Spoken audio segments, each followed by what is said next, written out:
ገንዘብ ማጣት ያልሰበረው ልቤ እናንተ ልትሰብሩ ታስባላችሁ እንዴ? ቀልደኞች! እውነቴን ነው።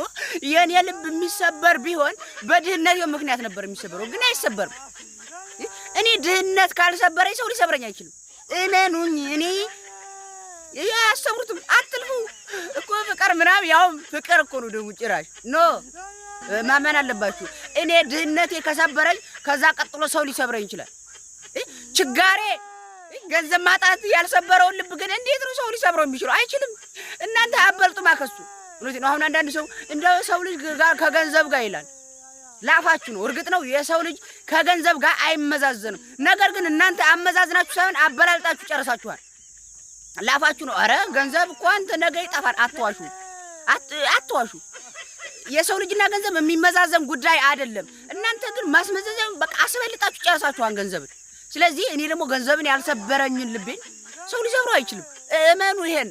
እሑድ በረፍት ቀን ታመ ያልጠየቀ ሰው ሰኞ በስራው ቀን ሙታ ከስራ አስፈቅዶ ሊቀብር ይመጣል። እውነቴን ነው። እኔ እኮ ስለዚህ ማህበረሰብ ስለ ሰው ባላስ ነው የሚሻለኝ።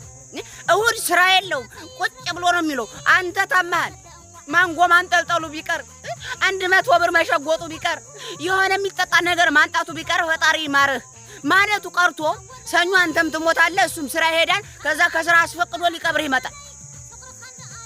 ይህ ሰው የኔ እኮ የሆነ ብሎንማ ጎሎናን የሆነ የጎደለን ነገር አለ። ይሄ ሙሉልን ወደ ፈጣሪ ንጹህ ይሙላልን ያቸው የጎደለችን ነገር እንጂ እንኳን አናስብም።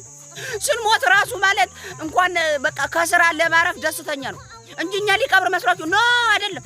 ምክንያት አገኘ፣ ሰበብ አገኘ። እንደው አንድ ሞደው ጓደኛ የነበረ በቃ ምናምን ብሎ ከስራ ሊያርፍ ከዛ ፀሐይ ደበደበነ ቶሎ ቀብረን እንመለስ ብሎ ንፍሮውን እየቃመ ሊውል ማለት አሳማ ሁላ እንዴ ትባቀብሩኝ ሲቀር እናት አባቶች በቂ ናቸው እኔን ለመቅበር እደፈናለሁ። አለቀ። ምንድነው ከዛ ውጭ ምንድነው ትርፉ?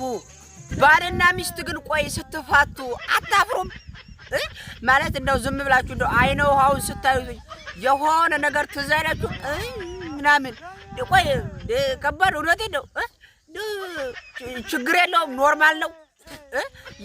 አድራችሁ ና ጧት እንዲህ ደጠዋል በዛም እንደ ቆይ ችግር የለውም ኖርማል ነው። ማፈር ምናምን የለም።